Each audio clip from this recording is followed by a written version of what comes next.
How's it going, dudes? Board games can carry all kinds of weird and wacky ideas. I mean, you've got games where you spearhead a coup, games where you squeeze the juice, and games where you hang out with famed NBC TV news anchor Chet Huntley. But for every stellar idea that brings in a wide fan base and massive amounts of money, there are other ideas that really should have never left the gray matter. Now, we've looked at quite a few bad games before and even did a whole vid on just controversial ones. But these titles are a little different, as while a game where you try to escape the Titanic is questionable, a game where you try to escape a sinking ship is a pretty cool idea. But with these games, no matter how you try to swing them, you're not going to be finding a winner. Like a rock, paper, scissors game type deal, but less in it for the money and more in it for the stupid. A good first example, enjoy the classic family fun of Uno, but without all of the hefty political undertones with Non-partisan Uno. The only version of Uno that ensures that no one will be talking about politics.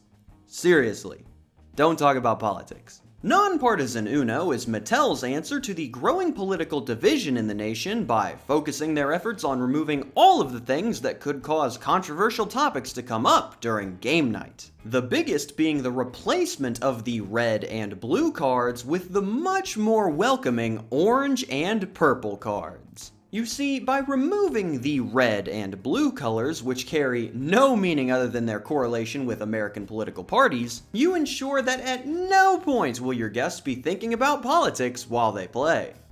Seriously, don't talk about politics. But that's not the only change that will help to ensure a fun and stress-free game night, as if one of your disgusting friends does end up bringing political stuff into the fray, you can stop their heinous actions right in their tracks with the veto card, instantly stopping their topic of discussion and skipping their next turn as punishment for their transgressions. This makes sure that you will be constantly dialed into what your friends are saying in order to be on the lookout for any political undertones in their statements.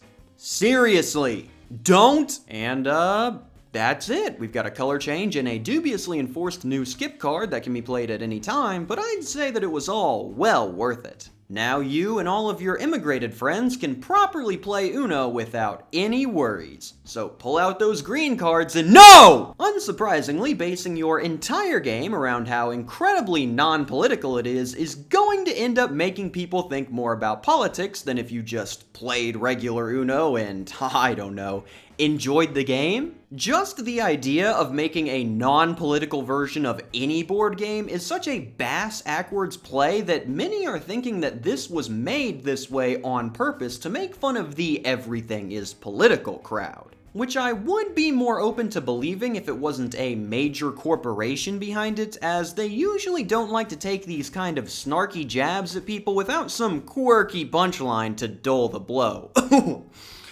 Hasbro. That's why I've put this one first, as we're not quite sure. Now, if this was a serious attempt to sell a product, then this game succeeds in its mission about as well as Ms. Monopoly does. But if this was more of a jab that was made purposefully stupid, then you gotta respect the play. Although I really hope that this is not the case, as if so, the likelihood of me getting my non-partisan public assistance is going to go way down.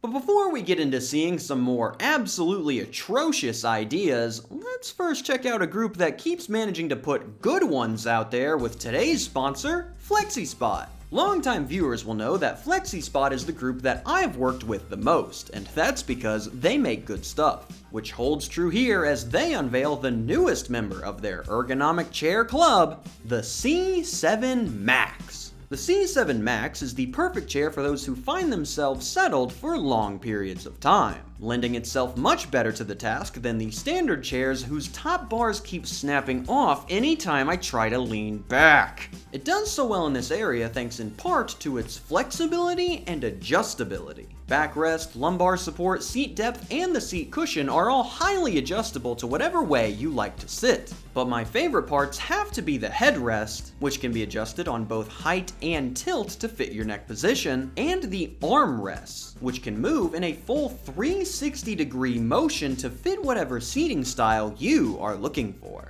Go straight from working hard to hardly working without even needing to leave your seat. The optimal option for any seated situation. Click the link in the description to customize your own C7 Max or check out the other stellar chairs that they have on offer. And be sure to use my code on screen to make sure that you are getting the best price. All chairs come with a 10-year warranty and a 30-day risk-free trial period for you to test it out. So get yourself seated with Flexispot today. Thank you again to Flexispot for sponsoring this video. Now let's head back into the forsaken realm of awful ideas and see what else those goobers have in store for us today. But as we like to do, let's go ahead and swing from one extreme to the other by checking out another card game classic, Right or Racist. Oh boy, I get to cross another one off the list. Right or Racist is the 2017 card game that sees players presented with a bevy of race-related statements and stereotypes. And it's up to players to guess whether those statements are backed up by statistics in order to see whether they are right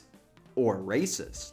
Now, before we get into how much of a blast this would be to break out at your next family Thanksgiving, anyone that followed the second worst board game of all time tournament already knows the absolute ringer that this game put me through. Because if there's one thing that we know about Right or Racist, it's that we don't know a gosh dang thing about Right or Racist. So, here's the dealio. Right or Racist is controversial with its topics on purpose because the creator designed it that way in order to spark conversations around the sensitive subject matter of stereotyping, with cards mainly referring to laws and statistics and the only fabricated information in the game coming on the incorrect cards. Except, quick clarification, while this is what the creator said the game is for, the actual content within the cards and rules is much closer to a Cards Against Humanity style of humor without any of the charm that made that game a bestseller. Not to mention, taking one look at any of the anything going on here does not exactly scream serious conversation. What's crazy is that if we just imagine that everything went to the creator's stated vision and there was no back and forth on what the heck is going on here, this project still would have landed in the terrible idea pile due to how one of the mechanics goes about it. The debate cards are that bad. See, the general gameplay loop is pretty simple. One player reads off a true or false question with a dubiously sourced statistic on it, and it's up to you to guess whether that is right or racist. Guess it right, congratulations. Guess it wrong, you're either a racist or a snowflake. Hee hee, ha ha, a good time was had by all. The debate cards, however, operate a little differently, gifting you one of many statements that can range from the hot dog is a sandwich to this one and telling you to plead your case for whether that statement is right or racist, with the added challenge of attempting to salvage the vibe after the round is over. And I don't know about you, but I'm not going to stand for the racist nonsense that was on that card. You can clearly see here that the buns are connected at the bottom, and without that separation, a sandwich classification is impossible. This is a taco. Why is this the way we've decided to approach this? Game night is not the time to get into a deep discussion about the world's ailments. That's what the back porch at 3 a.m. is for. The thing that upsets me the most about this game is that even after looking at all this, I still have no idea what the game was even going for. Every news article that discusses it mentions how it's aiming to raise awareness and debunk stereotypes, while every online storefront that sells it hits me with the old card game, gag gift with hundreds of trivia and debate cards, funny gag gifts for Secret Santa or White Elephant games for men and women 3 to 10 plus players spiel. I haven't even mentioned all the whack crap behind it either, like how this was a successfully funded Kickstarter project, or how there were 3 different volumes of the game, some of which involved character cards that bestowed different power-ups, or how I managed to run into the 3rd volume of the game in the wild at a random bar. Yes, a bar. The perfect place to play Right or Racist. I asked my buddies one of the questions about a Saudi law, and he got it wrong, so I called him a racist monster and shot him in the parking lot. Overall, not too bad. 7 out of 10 night. Hey, kids! How much do you love tops? I mean, they're functional, but like... Okay, but what if the tops contained the ancient spirits of mythical creatures that help to increase their power? Oh gosh dang it, I'm talking about freaking Beyblade. Let it rip! Beyblades! Rip the crap out of your spinner and watch on in horror as the kid with the metal one wins every fight. Yeah! Beyblades are cool. They got a sleek design, they have high energy gameplay, and they tricked an entire generation of kids into buying and playing with tops. That is a serious accomplishment. But we're not talking about Beyblade tonight, at least not the Beyblade you know. Ladies and gentlemen, introducing the Beyblade trading card game. Because who would want to play Beyblade with the tops, am I right? No! The Beyblade TCG is the 2003 concoction that takes the fast-paced, contact-heavy battles the game is known for and transitions that into a turn-based card game where you play different effects to impact the speed of your bay. The first player to stop their opponent's spin wins. Gee golly guys, we really got to expand the Beyblade brand into some new ventures. I got an idea, how about we completely remove the part that everyone loves about the game? Now, to give credit to the card game, it does try to integrate the top-based combat in a unique way. You and your opponent play cards from your hand until you choose to stop or are unable to play anymore, in which case you see how much spin each top loses and continue until one stops. But at the same time, the carryover group from the kids that like watching tops slam into each other to the kids that are willing to sit down for a multi-round card game has got to be minuscule. Now, they did try to bridge this gap a little bit by basing the cards more around the show and even including a rule set that you can play if you don't know how to read. You know what? I'm glad to see the inclusivity. Let's go ahead and take a deeper look at those for my fellow illiterates out there. Beans. But regardless of anything that they actually did with the game, the idea behind making your game into a format that makes it impossible to enjoy the main appeal of the brand is such a wonky maneuver that there's no way that this game could have succeeded. And guess what?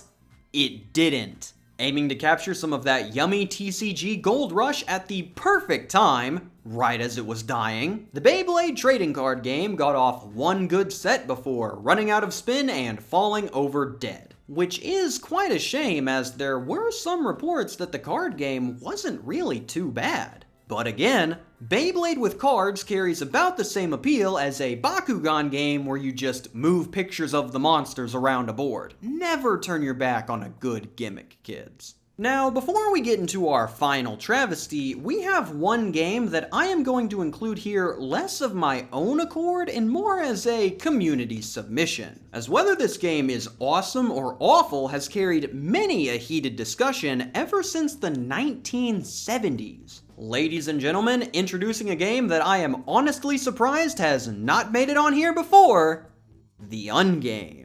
So, what is the general public's reaction to the Ungame?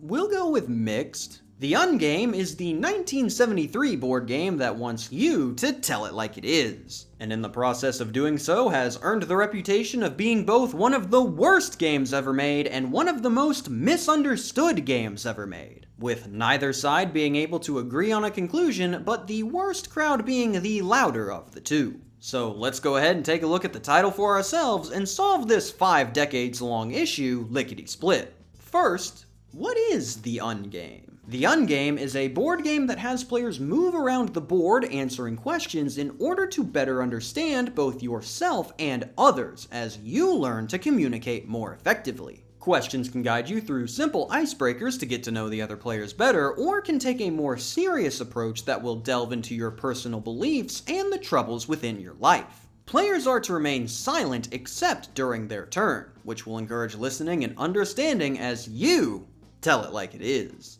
Okay, first impressions, this sounds like an absolute nightmare. The exact last thing that I want to do with my night is sit in a circle and discuss my feelings with people. I have a very limited amount of free time, and if I wanted to spend it in therapy, then I would play group therapy. And the serious cards aren't softballs either. The 1997 version of the game is on Tabletop Simulator, so I've gotten a look through all of the cards, and here is what you can expect from a nice and easy night with the Ungame. Talk about an experience you have had with poverty. What is something that you believe about love? What is something that you want people to remember about you? How do you decide between right and wrong? In what way are you like your father? How do you feel about it? Say something about being handicapped, say something about addictions, and say something about AIDS. Golly, we are in for a rip-roaring blast with this one. What subject would you like to speak about to a large audience? I'm glad you asked! Here are the top 10 reasons that roundabouts should be outlawed. Number 1, they are incredibly pretentious.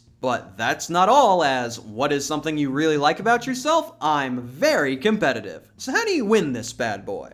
Well, silly Billy, you must be mistaken. There is no competition because everybody wins. Oh, my mistake. I didn't realize that we lived in a gosh dang fantasy land. Everything about this game runs completely opposite to what I am looking for from my games. Heated competition, bitter rivalries, exiting the night knowing that one of your closest friends would absolutely hit you with a bat right now if they had the chance, basically your standard Mario Party playthrough. I can see where the haters are coming from here because on the surface, this game looks like it has barely any gameplay, little to no entertainment value, and is only good at putting you in an uncomfortable situation that doesn't even conclude with a winner. It looks awful on the surface. And the surface is, I believe, the furthest that the game's detractors ever got when looking into it. As beneath the layers and layers of, oh, absolutely not, you get when first seeing the title, there is a deeper story that starts all the way back with the game's creator,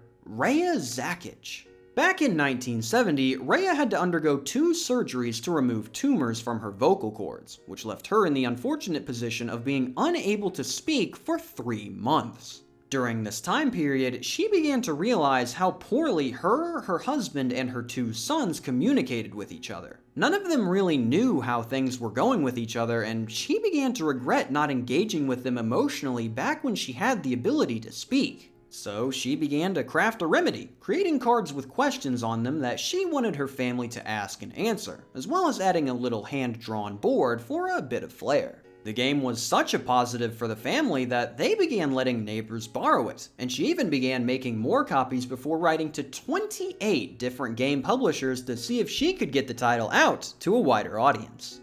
She was turned down by all 28. The big companies couldn't imagine any American playing a game he couldn't win, with them also being wary as to how people don't generally want to talk about their feelings. Gee, sound familiar? After that 28th rejection, Rhea threw the game into the trash, determining that nothing would come of it, and that likely would have been the case, had a neighbor boy not fished the game out of the garbage and taken it to his parents, one of which worked at an educational marketing firm. The parents approached Rhea about the game and she agreed to give it another shot, with the boy's parents even re-mortgaging their house in order to put the game into production. By 1985, the Ungame had sold more than 1 million copies, and is sitting at over 4 million sold today.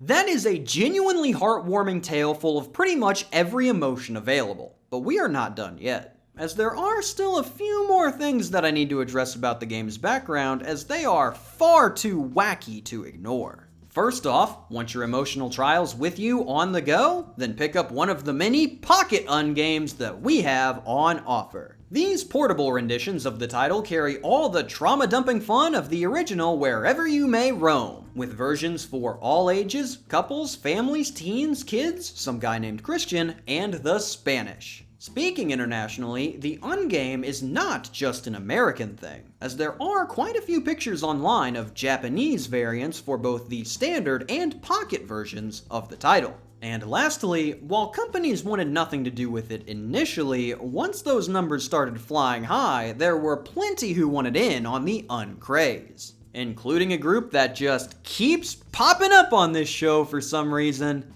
television networks. Yes, there were 2, count 'em, 2 separate attempts to turn the Ungame of all things into a gosh dang game show. And I'd like for you to go ahead and imagine about how well that went. Now, the second one never got past the ideas phase, but they did have a vision for what the show would be. Contestants would stand on top of a life-sized game board and roll giant foam rubber dice before flipping over massive cards I guess to talk about their personal issues on network television? Okay, quick question. If the board game itself is designed to not have a winner, what the heck are the people on the show playing for? Is the host just there to try to cheer them up? But that idea was scrapped. They probably didn't put too much thought into it before just abandoning the project. Nothing hurt. I can't say the same for the first attempt though, as those bozos didn't just finish their idea, they produced an entire pilot for it. These absolute goons created a pilot episode for a game show based around a game that has no winner,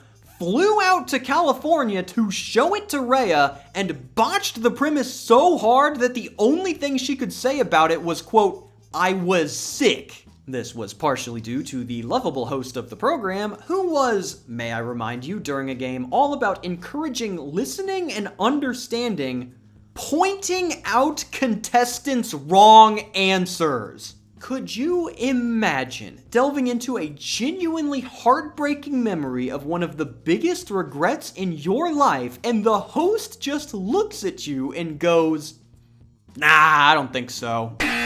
I have not been able to find any mention of this pilot anywhere besides the Pittsburgh Press in 1981. So if anyone has any information about this, please send it to me. I need to see this. But as for the game itself, I do still think that it deserves to be here if we are looking at it as a game. All luck, no scoring, no balance, no mechanics, no win condition, no winner, and a gameplay loop centered around sharing personal and likely sensitive information. This is a terrible idea for a board game. But unlike titles like Group Therapy, it wasn't designed nor was it meant to be played like a game. Its main goal is to be kind of a facilitator for you to enter difficult conversations with the people you care most about. Conversations that likely wouldn't have taken place without it. Think of it this way. If given the opportunity, a lot of people would probably love to get to know their friends more on a deeper level, but most likely don't want to share their own experiences for one reason or another.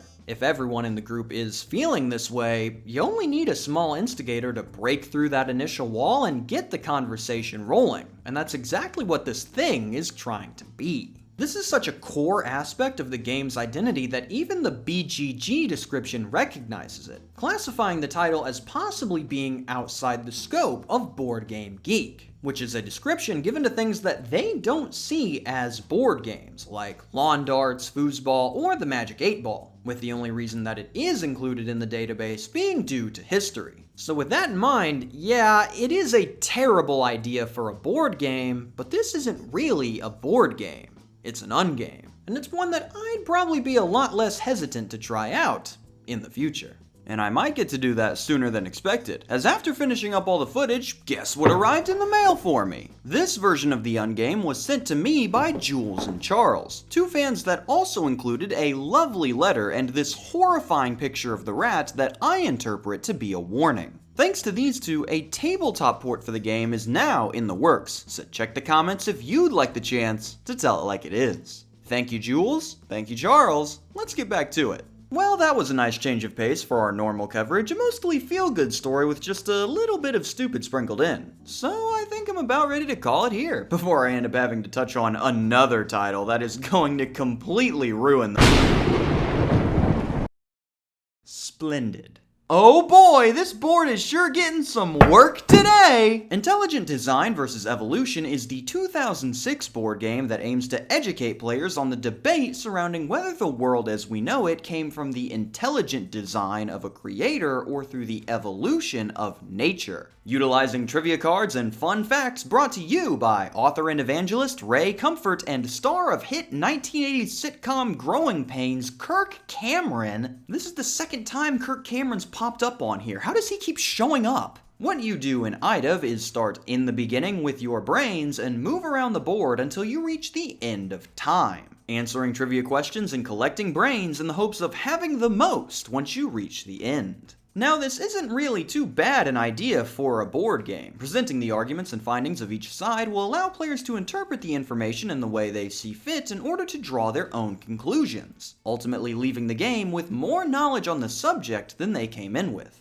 So as long as the game is not deliberately biased towards one side, this could end up being pretty interesting. Let's learn a little more about it and see what's on the back of the box. Intelligent design versus evolution is deliberately biased. Aw, we didn't even make it 8 words! Yes, IDIV is not a neutral look at both sides of the argument. It is, in fact, a very one-sided affair that utilizes specially chosen facts and points in order to disprove or discredit the evolution theory and prop up intelligent design as the only one that could realistically make sense. And unfortunately for the creators, its attempts are not only done poorly, but sloppily. Now, I have it on good authority, that being mine, that this might well be the single worst idea out of any game that we've covered today. And that all stems from something that I'm going to bring up later in this segment, the backfire effect. But before we get into that, let's focus on what the game itself is offering and how it fails at its main mission.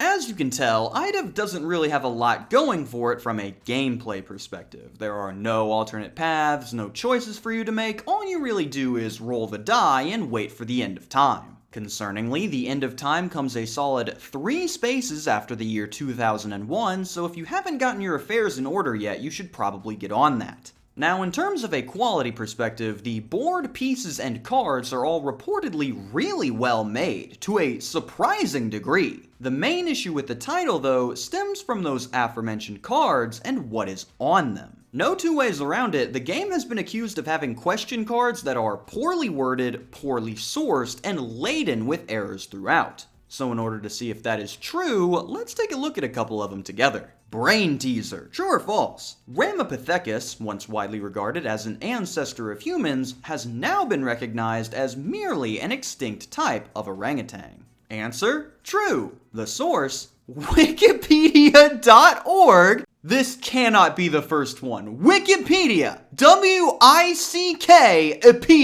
Remember, kids, you can't use John Wikipedia, the free Candle encyclopedia, as a valid source. How do you misspell your own gosh dang citation? Spellcheck has been around since the ARPANET. This game was made in 2006! Alright, bad start, real bad start, but an extra C here or there isn't worth getting wrathful over, so let's just try another one. Which well-known publication said, "In extraordinary ways, modern archaeology is affirming the historical core of the Old and New Testaments, supporting key portions of crucial biblical stories." The answer? Reader's Digest. Johnny, this argument is going back and forth. It's anyone's game right now. Oh, and he just pulled out the opinion article from Reader's Digest. Johnny, this game is as good as over. But these cards are really just small fries. There is stuff like this throughout the game. What I really want to show you is what very well could be the single worst trivia card I have ever seen. Let's see if you can get it right, and for bonus points, try to guess their reason why. Brain teaser. Is the church filled with hypocrites? No, yes, or only in certain denominations? The answer? No. There are no hypocrites in the church. The church is made up of genuine believers. Hypocrites aren't believers. They are pretenders who will be sorted out on Judgment Day. Sorry, I had to turn my brain off and back on again. Let's go through this line by line and figure out every error present on this card. To start, they've seemingly used the wrong equation and gotten the right answer, as the correct choice here would be A. For the church to be filled with hypocrites, you're talking at the minimum a 75 to 80% hypocrite to non-hypocrite ratio, which is safe to assume not the case. So, they got that one? Next up, answer C, only in certain denominations. You cannot have an open-ended answer in your trivia game, as that leaves the door ajar for something to sneak in there and mess everything up. For example, if somebody gets a little silly and founds Southern California's very own Church of the Proud Hypocrite, I'm going to guess C and be quite miffed when I'm told I'm wrong. Following that, no, there are no hypocrites in the church. You cannot make the claim that there is not a single one when I know some and see them there. No man is without sin, Kirk. And the worst part, their explanation. There are no hypocrites in the church because the church is made up of true believers, and hypocrites are not true believers, they are pretenders, and since they are not true believers, they are not part of the church, which means there are no hypocrites in the church. Did you get all that? I see the no true Scotsman fallacy be thrown around a lot when talking about this game, and it absolutely fits here. A Scot hears on the radio about a crime that an Englishman committed and exclaims, "No Scotsman would ever do something so vile."